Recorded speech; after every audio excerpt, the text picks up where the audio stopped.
está abrindo essa live aqui muito mais para deixar um canal aberto com vocês, um bate-papo. Acredito que vocês estivessem agora há pouco assistindo, né, a participação do Jair Bolsonaro no programa do Silvio Santos. Eu cheguei agora há pouco em São Paulo aqui, consegui assistir o finalzinho no celular. Aliás, muito bom, né? O canal, inclusive, da SBT tem mais de 7 milhões de seguidores no YouTube. A Rede TV também, tudo que passa na Rede TV você tem ao vivo, online, é bem bacana, porque essa transição está sendo feita, ela tem que ser feita, né? Porque no futuro tudo vai ser smartphone, internet. Para a maioria das pessoas isso daí já é uma realidade, mas foi bem bacana a participação do Jair Bolsonaro no programa do Silvio Santos. O Silvio Santos, como sempre, né, muito educado, permitindo que o participante fale, realmente interessado naquilo que é problema para o Brasil, falou da nova Previdência, uma necessidade que a gente tem, falou uma linguagem popular, disse com as suas palavras, né, que ou a gente aprova a nova Previdência ou a gente vai ver aí uma inflação muito severa. E a gente sabe, né, quando começa um cenário de inflação, quem mais sofre é exatamente o mais pobre.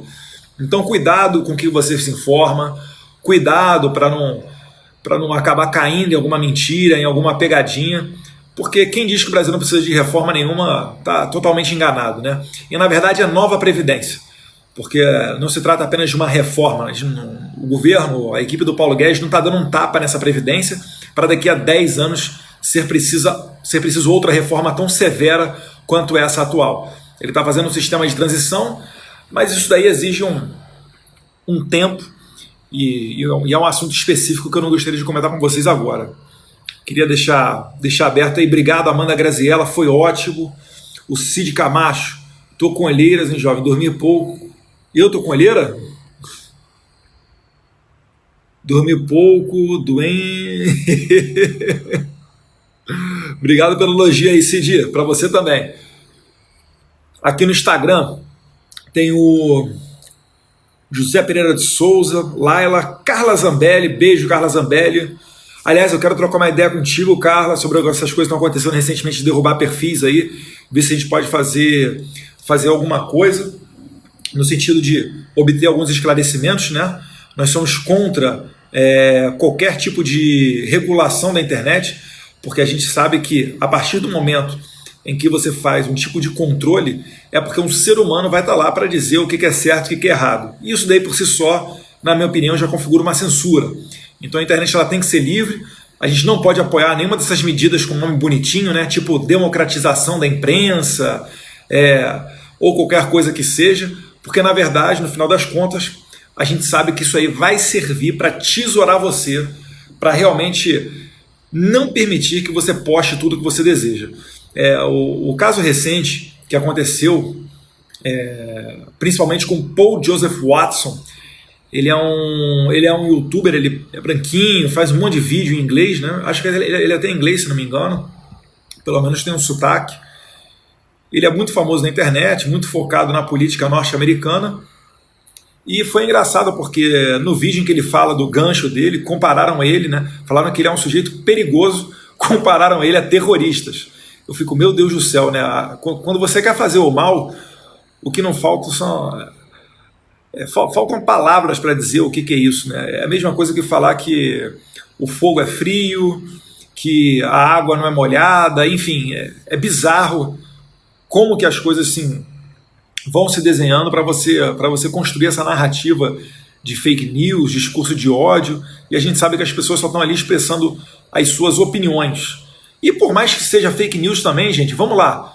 Você sabe que é fake news, o que acontece? A população vê aquela fake news notória e quem perde credibilidade é quem está tentando passar aquela informação.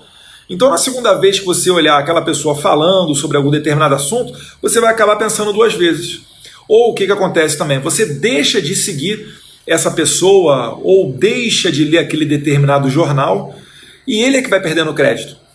Vocês devem ter visto um vídeo recente do dono da Rede TV, o Marcelo de Carvalho, em que ele fala, né, para a Fontinelli, na entrevista, como que a arrecadação da Globo, a audiência da Globo tem diminuído. Como é que pode, né, uma diminuição dessa e a Globo ainda deter a maior fatia ou pelo menos detinha, né, a maior fatia do bolo governamental de investimentos. Mas eu fico bem tranquilo, porque eu lembro que quando o Jair Bolsonaro foi lá e conversou com a Vasconcelos e conversou com o William Bonner, depois daquela fatídica entrevista na campanha eleitoral, o William Bonner, depois de 1 ou 2 dias, ele acabou falando, né, que o Jair Bolsonaro estava equivocado, que a Globo não dependia de verba nenhuma do governo. Então, que bom, né, que assim seja. Então, se realmente o governo acabar cortando os investimentos que ele tem na Globo, não vai fazer falta a Globo e a Globo vai conseguir se sustentar de maneira próspera, como sempre foi, né? Se o William Bonner falou isso e ele trabalha na Globo, é bom que assim seja. Meus caros, eu fiz um vídeo, coloquei agora há pouco aí, falando sobre Israel. Muitas pessoas reclamam, falam, Eduardo, Israel está lá do outro lado do mapa, são não sei quantos 1000 quilômetros de distância, tem um oceano e um continente separando Israel do Brasil. Meus caros, Israel ali é um país que é uma democracia aos moldes da que nós temos no Brasil quase, né? Que lá é um sistema parlamentarista, aqui nós temos o presidencialismo, mas de fato o Brasil e Israel são 2 democracias. É um local onde as mulheres são tratadas de uma maneira bem semelhante à que nós temos aqui no Brasil, são respeitadas, têm uma liberdade, já ocuparam diversos postos no alto escalão do governo. O Emirados Árabes Unidos também, tá? Cada vez mais que eu fico sabendo do Emirados Árabes Unidos, é um país bem interessante também. Mas enfim, o que eu quero dizer com isso? Eu quero dizer que não é simplesmente falar e virar as costas para o Brasil. Uma coisa não impede a outra. A gente tenta resolver o problema aqui dos brasileiros, mas é também preciso estar atento nos nossos irmãos do outro lado do planeta. Nos nossos irmãos árabes também, tá? Ninguém está pregando aqui nada contra os árabes. O nosso discurso sempre foi contra terroristas. Contra terroristas do Hamas, da Jihad Islâmica, do Estado Islâmico. E o pessoal lá realmente conseguiu fazer um ataque com centenas de mísseis, né? A última informação que eu tive foram mais de 450 mísseis, só que já falam que de uma semana para cá foram mais de 600 mísseis lançados contra Israel. Para quem não sabe, Israel tem uma tecnologia em que eles normalmente, quando lançam um míssil da faixa de Gaza, Israel consegue lançar um míssil no sentido contrário e acaba explodindo no ar o ataque vindo da faixa de Gaza. Só que foram centenas de mísseis, isso daí não é uma tecnologia barata, não é uma tecnologia que pode-se dizer 100% eficiente, certamente ela é muito eficiente, mas alguns mísseis acabaram caindo em Israel. Então, para você ter noção, é como se você estivesse andando na Avenida Paulista, em São Paulo, é como se você estivesse na Beira-Mar, em Santa Catarina, na Padre Chagas, lá em Porto Alegre, ou em Copacabana, no Rio de Janeiro, e começasse a soar um alarme. E aí você vai ter que estar lá na Praia do Futuro tranquilo, vai ter que se abrigar, correr num bunker, torcendo para que aquele míssil não caia perto de você. Isso daí é inconcebível em qualquer lugar do mundo e merece reprovação, porque se trata de um ataque terrorista. As coisas ainda estão sendo investigadas, os cenários ainda estão sendo construídos, a resposta de Israel ainda está sendo dada a tudo isso, né? As autorias sendo esclarecidas, mas enfim, todo e qualquer repulsa a ataques terroristas tem que ser feito.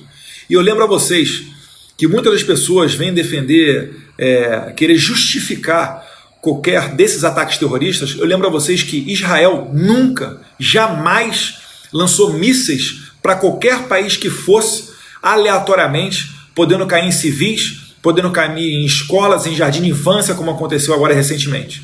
Então merece a nossa reprovação. Isso não é um discurso contra os árabes, pelo amor de Deus. Os árabes aqui, que são reconhecidos por serem grandes comerciantes, fazem parte da formação do Brasil, assim como fazem parte os japoneses, os italianos, os africanos. De maneira nenhuma isso se dirige a ser uma fala contra uma determinada nacionalidade ou etnia. É uma fala, é um discurso contra terroristas. E nós temos também que prestar atenção quem que financia esses terroristas. Então é só isso que eu chamo a atenção. Meus caros, outro assunto também que vocês devem ter visto, Carla Zambelli está ali comentando também, Kênia Branca, Eric Gomes, aqui do lado aqui do Facebook nós temos Joyce Marcones, Marcelo Santos da Silva, Thelma Cristina, o William Bragança, beleza, obrigado Carla. A Carla Zambelli, ela é deputada federal por São Paulo aqui também. A gente se conheceu antes das eleições porque ela sempre teve uma participação muito ativa em movimentos de rua. Ela faz parte do Nas Ruas, junto também com um amigo nosso aqui de São Paulo, Tomé. Então é um reforço que chegou lá no Congresso e certamente a gente está lado a lado ali, brigando sempre pelas mesmas bandeiras. E essa de Israel não é diferente, né? É uma questão de justiça que a gente está falando.